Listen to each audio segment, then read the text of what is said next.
Hi guys, James at Rampant Lion Reviews again for you today with another beer review. For this one we are going to head over to America once again. We're going to head out towards the Midwest in this one, to the state of Illinois to be specific, and we're going to have a look at another beer from a brewer that I only introduced on the channel quite recently, but I was impressed with that beer, and this one is a style that I really like, but it's not one that you come across all that often. So when I saw this one being released, I thought, you know, I have to go for this. So for this review then, we are going to go to Normal, which is on the north side of Bloomington, almost right in the centre of the state of Illinois actually, and we're going to have a look at another beer from Destihl Brewery. So this is another member of their Deadhead series of IPAs that they have. This one is called the Deadhead Red, and it's a red IPA coming in at 6.5% ABV. So yeah, the last beer that I had from these guys was the Extended Jam. I think that was a little bit stronger than this, maybe 6.87% or so, and that was a really nice kind of hazy New England IPA.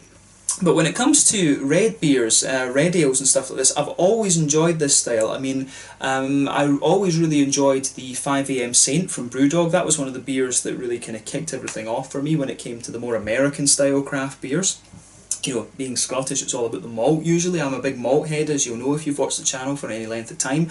But yeah, the 5am Saint was one that really kicked it off for me, and then when I went to New Zealand in 2015, I tried all the New Zealand Imperial Reds. It was First Blood from 8 Wired Brewing Company, I remember, being the one that really got me onto this style, and you know, it was beautiful. I really loved that. The Imperial, ever since the 5am Saint and the 8 Wired First Blood. I still need to review that beer on the channel. I've never found it actually, but ever since those two beers, I've always kept an eye out for red IPAs and Imperial Reds and things like that. They come along every so often, but you really do not see too many of them actually. So when I saw this one being released, I thought, you know, I have to have a go at this. Incidentally, we got this beer through the Tillfällig sortiment in Systembolaget here in Sweden on the 22nd of September 2020. This beer only cost me 35 Swedish kroners, which is roughly the dollar's dropped, so I guess it might be nearer $4 for the can at the moment.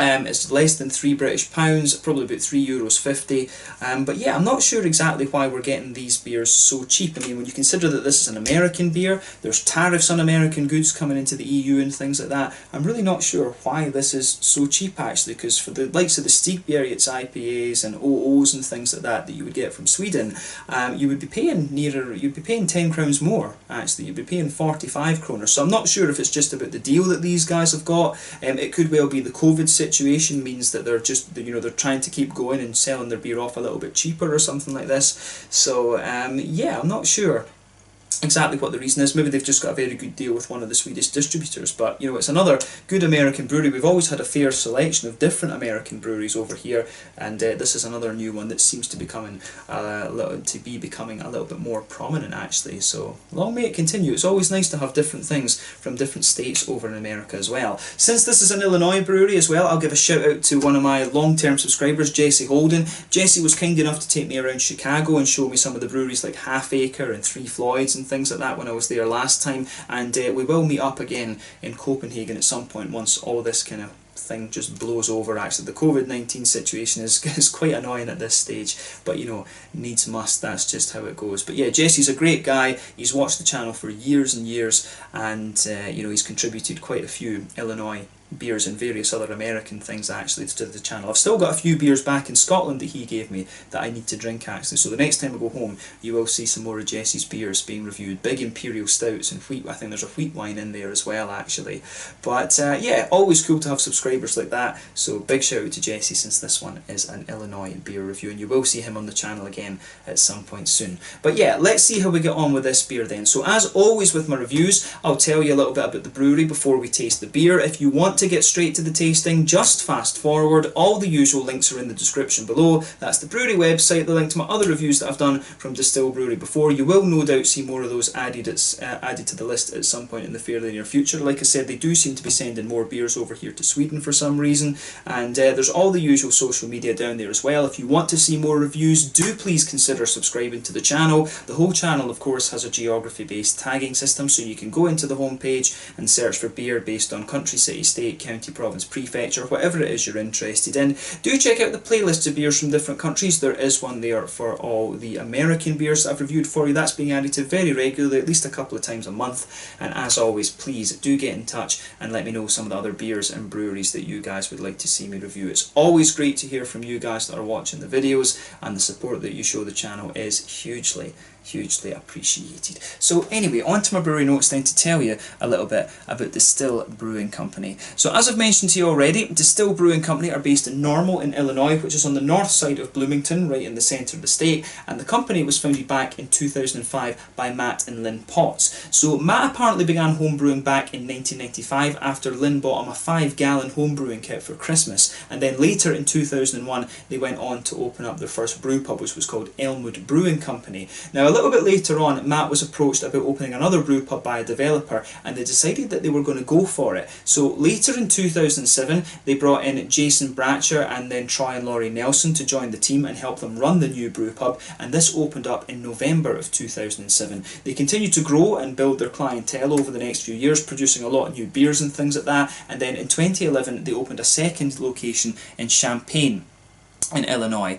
Following this, they focused on expanding the brewery operations, so they opened a new production facility at the General Electric warehouses in Bloomington in Illinois, and then they began production there in mid-2013. They've continued to expand, and they outgrew this facility, and then they invested in a new $15 million facility in Normal, Illinois, which features a large beer hall and houses the company corporate offices as well. If you look at the pictures of this facility, it is pretty damn impressive actually, but you know, there's a hell of a lot of microbreweries over in the States these days. I'm sure I read the numbers about 3,500 or something like that. It could possibly more. It always seems to be growing, of course, not so much in 2020 though, I would hazard. Yeah, these guys have got a fairly impressive setup actually, and that's probably one of the reasons why we're getting these guys brewing beer. If they've invested $50 million in a big brewery just a couple of years back, then you know, they will have a lot of kind of spare capacity and things to brew beer that can go abroad, as well as serve in their local markets and things. But as of September 2020, when I'm filming this review for you, these guys have produced 575 different kind of beers, according to Untappd, and there's various things in there. There's sours, there's IPAs, there's imperial stouts and lagers and stuff like this. They've done a whole host of different things actually. So yeah, we seem to be getting their Deadhead series at the moment, but hopefully we can get a few of the different styles. It'd be nice to try something from the dark end of the spectrum from these guys, and a lager if possible. But we do seem to get the IPAs in good shape these days. I have to say that about Systembolaget and the importers actually. They've been getting the IPAs over here in a lot better shape from the States than they used to be. When I first came to Sweden back in 2015, these IPAs and stuff that we were getting from the States were in terrible condition. Some of the ones that I was having were just not good at all actually. But yeah, it's a lot better these days, thankfully. Systembolaget really have stepped up their game when it comes to how to handle craft beer actually. But yeah, that's all I can really tell you about Destihl Brewing Company for the moment. If you want to learn more about these guys, you can check out the brewery website. You can follow them on Facebook and Instagram to keep up to date with all the latest goings on. I think both of the different brew pubs have different pages as well, and you can of course check out the Rate Beer, Untappd and Beer Advocate pages to learn more about all of the different beers that these guys have done. So yeah, let's see how we get on with this one then. Very curious to see what this beer has in store for us. So as of I think this time, September 2020, I'm sure they've released 3 or 4 beers here in Sweden at the moment, and there are apparently more planned for the future, but I'm trying to think how many reviews I've done that are red IPAs. It must only be about 15 or 20 or something like that over the whole kind of 2,400 that we've done roughly so far. But yeah, as you can see with this one, the artwork is very, very nice once again. This is the same artwork roughly that you would have seen on the Extended Jam. If you saw that review, it says on the site here, our Deadhead IPA series melds the alluring vibe of our favourite music with unbounded takes on the hoppy beers we love to drink, unleashing a whole new groove. Our Deadhead Red IPA features psychedelic, hoppy and fruity aromas, swirling with full flavours of biscuit, toasted and caramel malts that are interwoven with an abundant American hop flavour and bitterness. So yeah, this one has a really interesting kind of blend of hops in here. So yeah, Columbus, Warrior, Chinook, Cascade and Simcoe. Columbus has that really distinctive kind of spiciness to it as well. From what I remember, Warrior is quite similar, but not quite as spicy. Actually, I remember Warrior being a little bit more kind of grassy and things. Chinook has that lovely big kind of piney resin note to it. The very strong grapefruit, actually, it adds a lot of kind of dank depth to the beer. And then Cascade, we know, is the kind of classic high alpha acid American hop. Although, you know, I think it's only about 8% alpha acid compared to, you know, 14 and things like that with Mosaic and Citra and all that these days. And then we have a bit of Simcoe in this one as well, which is a very interesting hop that changes a hell of a lot depending on whether you put it with a dark malt base or exactly what you have in the malt base. But yeah, beautifully presented can once again. Like I said, this one comes in at 6.5% ABV, a red, an American red IPA, I guess we can say. So yeah, black top on the can there. This one is this a US pint? Yep, 473 millilitres. So yeah, a little bit bigger than the 440s that we normally get over here in Europe, because the Americans do not use the metric system. They use all those fluid ounces and cups and quarts and all these other mad things. And one of my favourite comments I've had on the channel, because I always make fun of America for not using the metric system, because it just doesn't make sense. I mean, the whole metric system is based on water and the properties of water, the universal solvent. Not going to go into that though, but one of my favourite comments I ever had was from one of my American subscribers, and he's like, yeah, in America we use freedom units. So yeah. So we can call the 473 milliliter cans the Freedom Pint. There you go. But yeah, this one, I have to say, looks very, very nice. So yeah, as you can see and as you would expect when it's a red IPA, this one's poured a lovely coppery colour, actually, a very kind of coppery, bronzy type colour. This one, if you put the light through this, I'm not sure how well that's going to show up on the camera. Seems to be okay. It looks a lot darker. I guess to you guys it probably looks a lot darker than it actually is, but yeah, for me in the light it's got a lovely kind of copper note to it, and the copper colour gets darker as you kind of get into the deeper parts of the glass, which it's going to do because of density and all of this sort of thing, refractive indexes and all that optics physics that I did years ago. But yeah, as you can see, this beer has poured with slightly more than a 2-finger head, maybe a 3/4 finger. I would say frothy, light kind of fawn coloured head there. 1 or 2 big bubbles sticking towards the side of the glass, a few little ones going up towards the bottom of the head there, but I mean overall this one looks pretty much as you would expect for a red IPA, to be honest with you. You can see if I put my fingers behind the glass, this one does look pretty damn nice, I have to say.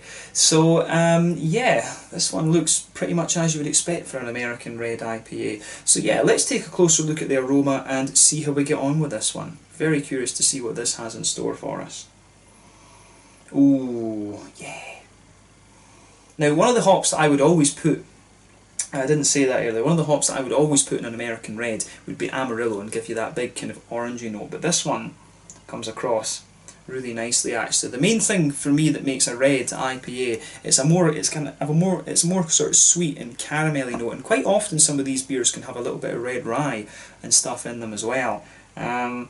And this one, in fairness, you can smell that it's a little bit more brown. It has a little bit of that kind of brown bready quality to it, but you've got a lot of sweet caramel in there too. So the malt base for me, it comes across, you've got a nice little bit of a kind of brown rye bready base to the beer. You've got a very sweet caramel to it, a little bit of a kind of more biscuity note in the aroma as well. It's almost a little bit like a kind of toasted caramel that you get out of this one. There's 1 or 2 little woody and nutty undertones in there also. But yeah, mainly this is quite a sweet smelling red IPA. Brown bread, like I say, sweet caramel, bit of biscuit, 1 or 2 woody nutty undertones to it. 1 or 2 more grainy elements start to come out of the malty side of the beer as well, the further that you go into the aroma. But yeah, malty side of this one is really quite nice actually.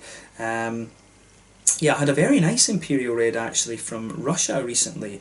It was AF Brew actually in St. Petersburg. They had a really, really nice one. I'm forgetting the name of that beer now, but yeah, if you go and check out my Russian beer review playlist, you can see that one. It was from AF Brew, the Imperial Red. It's named after their bar. That's going to annoy me now. But yeah, the aroma of this beer is lovely. big, nice malty backbone to it, which we always like. That's why I love the Red IPAs, the Scottish kind of sweet tooth coming out there. But yeah, on the hoppy side of things then, there's a little touch of earthiness coming out of this one, which you would expect from a few of the hops that are in this beer. But yeah, you've got a nice big kind of floral, aromatic character. I don't find this one overly spicy. Normally you'd expect Columbus and Warrior to give you a good little bit of spice to the beer, but you can get some of the darker, danky notes of the Chinook coming out of this one. Yeah, the danky notes of the Chinook in this are very, very nice, I have to say. Yeah, you can really smell that. I think it's going to come out even more in the aroma than even more in the flavour than it is in the aroma, to be honest. This beer kind of strikes me as if it's got a lot of depth to the flavour, but the aroma is really malty leaning in this one for me. You get some lovely lighter grassy notes there as well. But like I say, the green side of the hops for me, it leans a little bit more towards that dark, danky side of things, to be honest with you. You do get a little bit of the spice from the Columbus and the Warrior, but I think the Chinook and the sort of deep dankness that you normally get from that, they're dominating the green side of the hops in this. A little bit of lighter grassiness, like I say, and then we've got the fruity side of the beer. So for me, it actually comes across as quite... it's got a nice little bit of a kind of, it's almost got an oily orangey kind of quality to it, this one. And if I was blind smelling this, I probably would think that there's a bit of Amarillo in here. But like I said, Simcoe can behave very strangely depending on what you mix it with. If you put Simcoe in a black IPA, for example, it gives you some lovely kind of berryish fruit qualities, almost like blackberries and black currants and stuff like this. So maybe when you put Simcoe into a more kind of caramel orientated malt base, it gives you a wee bit more of an orangey character. Actually, I always found that Simcoe gave you quite a nice soft passion fruity note, particularly in New England IPAs. But it's a bit more oily. It's definitely a bit more oily in the West Coasters, in fairness. So yeah, you've got a lovely bit of orangey note coming out of this one. You can definitely smell some of those almost kind of figgy qualities of Cascade as well, and there's definitely a bit of that darker grapefruit, which will be a combination of both the Cascade and the Chinook in my mind. So yeah, a bit of darker grapefruit, nice big bit of oily orange, and then you've got some lighter kind of figgy, juicy type notes coming out of this beer. So yeah, the fruity notes out of this, quite oily, at the same time a little bit juicy, but I really like how everything is kind of piecing together in this one. So the aroma of this beer gets a thumbs up from me. Quite malty leaning, but it has everything you want. Let's have a taste of this one now then and see how we get on. So this one is the Deadhead Red, a red IPA at 6.5% ABV from Destihl Brewery in Normal, right in the middle of Illinois in the US Midwest. Let's get stuck in. Slange Skål.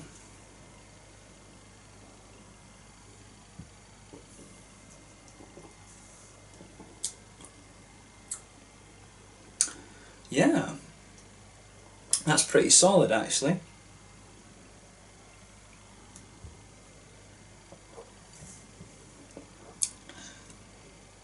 Yeah, it's got everything you'd want from the style. I mean, it's another really, oh, there we go. It's another really nicely crafted beer.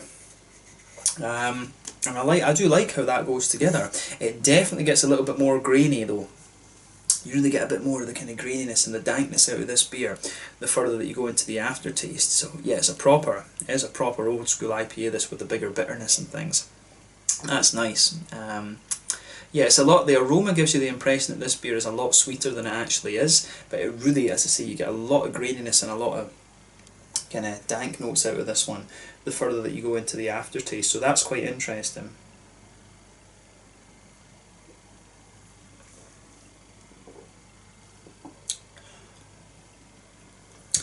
So yeah, I like how this, I do like how this goes together. So thumbs up to Destihl Brewing Company for this one.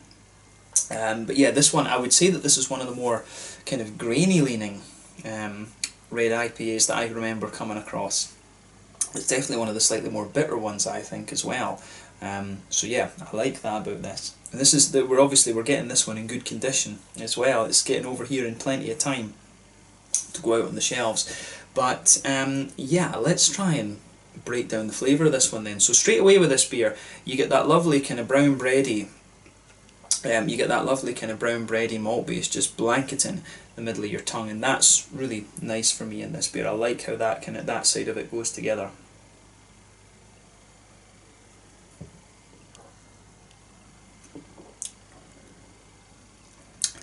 So yeah, the brown bready malt base, that kind of blankets the middle of your palate, and then if you go towards the back third of your tongue, you can feel it just thickens up a wee bit. Then you get a really toasty, kind of toasty, grainy type quality coming out of this one, which is really quite nice. I like how that goes together. It's really, really lovely. That, to be honest with you, this beer, it's got a really big dankness and spiciness on the floral aromatic side of things. This is one of these beers that it really just builds up, and it's more and more bitter the more that you drink of it, actually. So just be aware of that if you buy this one.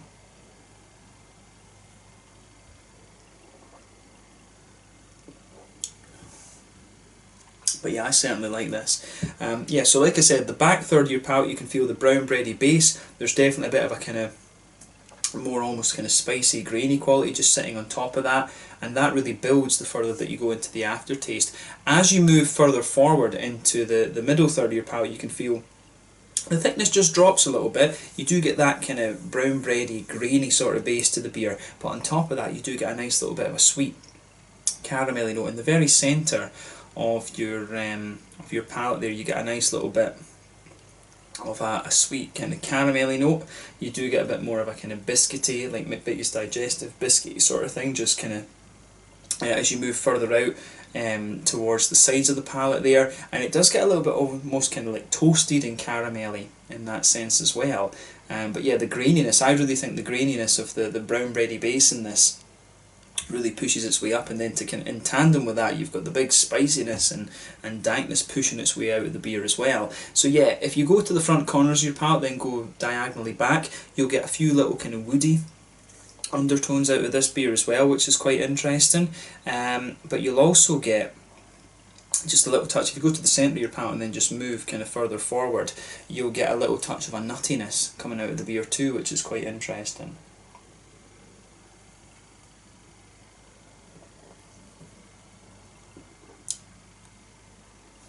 So yeah, this one for me is pretty solid in that sense. The malt base is quite nice, but it's definitely a lot less sweet than I thought it was going to be. Just going by the aroma that the beer had, actually, and I'm quite surprised at that, I have to say. Really quite surprised about that. So yeah, bear that in mind with this one.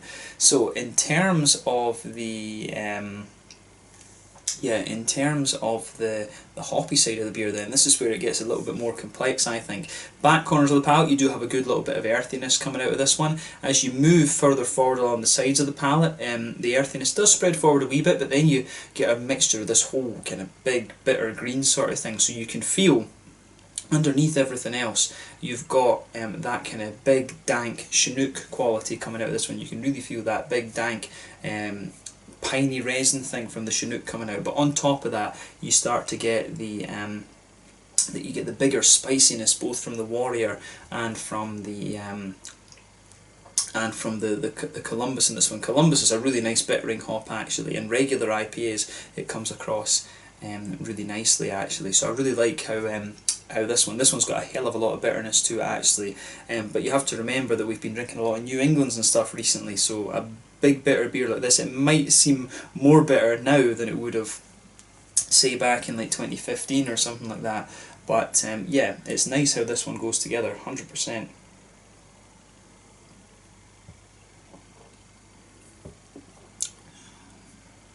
So yeah, this one is pretty damn solid, I have to say. I like that about it. So yeah, as you reach the front corners of the palate, it does gradually shift to be a bit, it's really kind of quite quickly changes to be a bit lighter in its floral qualities, then round the very front curve of the tongue it's a wee bit lighter and more grassy, but you can feel some of that floral kind of spiciness spreading underneath the front third of the palate where the fruits are normally going to come out. But let's focus on that fruity side of the beer now. So the front third of your palate, you've got that nice kind of oily bubble where the juicy fruity esters just roll the way out of the beer. It's quite oily, this one, in that sense.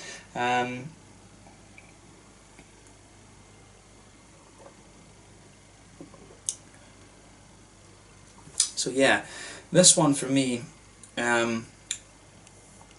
if you go towards the back of that front third of your palate, you do get some of that darker grapefruity note, and that's from the Chinook. But then it kind of softens up a little bit as you come further forward. You get a more kind of juiciness, almost like a kind of slightly figgy type juiciness out of it, and that's the I think that's the cascade that's giving you that, and then you start to get more kind of orangey type flavours coming out of it as well as a wee bit of other things in there. So I like how that side of this beer goes together. The fruity side of this one, it has a wee bit of that oiliness there. It's not madly complex in that sense, but it really works. It does work for the beer quite nicely, I have to say. I like that side of it. So yeah, thumbs up to Destihl Brewery for that one. They've got a nice blend of fruits in here. Like I say, darker grapefruit towards the back. A nice little bit of how do you say?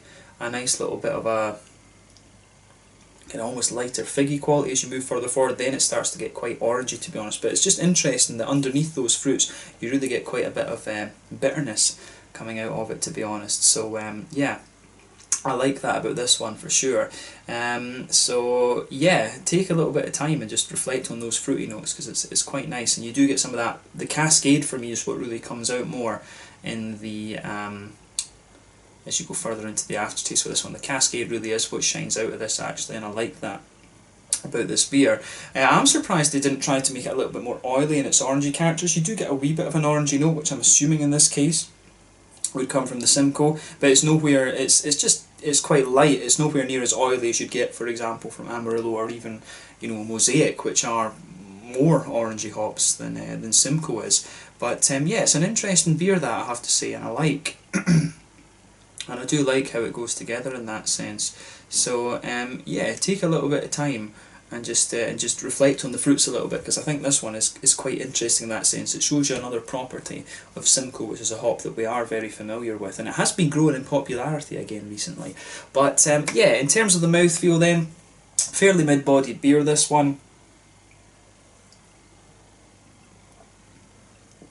Yeah, carbonation is quite smooth. The mouthfeel does have a degree of oiliness to it, but yeah, it's got a little bit of wetness in there as well. So yeah, kind of quite smooth but a little bit oily IPA. This one, quite like a typical kind of West Coaster, to be honest with you, but it feels a little bit drier and more bitter because of the because of, how do you say, the because of the kind of graininess and things, and all the bittering hops and stuff that it has in this one. I'm assuming with this beer that, you know, Columbus, Warrior and Chinook are being used primarily as bittering hops. So yeah, that's an interesting point to make about this one. But yeah, quite a high bitterness to this beer. This has got to be 70, 80 IBUs. I'd hazard a guess that it's 80, to be honest with you, because it is pretty bitter. So yeah, about 80 IBUs in this one. Quite a grainy malt base as well, kind of a lot of brown. Good bit of that kind of brown, grainy bread out of this beer. A little bit of sweetness in there as well, and some nice kind of juicy, fruity qualities to the beer as well, which is quite interesting. So yeah, take a little bit of time and just reflect over this beer if you drink it. It's one of the more kind of grainy, bready sort of red IPAs that I remember kind of coming across, but it is pretty nice in that sense, I have to say. So yeah, have a go at this one for yourself and just see what you think. It's nice to have another American red IPA over here in Sweden, and hopefully we get a few more of these over the next little while. But yeah, let's leave it at that for this one. So this one was the Deadhead Red, a red IPA, 6.5% ABV from Destihl Brewery in Normal, just to the north of Bloomington in Illinois over in America. So yeah, thank you again for watching my reviews. Until the next time, please like, subscribe, share, all the usual YouTube stuff. Let me know your own thoughts on this beer in the comment section below. Let me know what your favourite beers are from Destihl Brewery as well. We probably will return to these guys at some point fairly soon. Do give me some other American red IPA recommendations. Check out my social media, and I'll catch you guys later. Until the next time, slàinte just now, and I'll catch you guys later. Slàinte, skål, cheers, and thanks for your support. Cheers.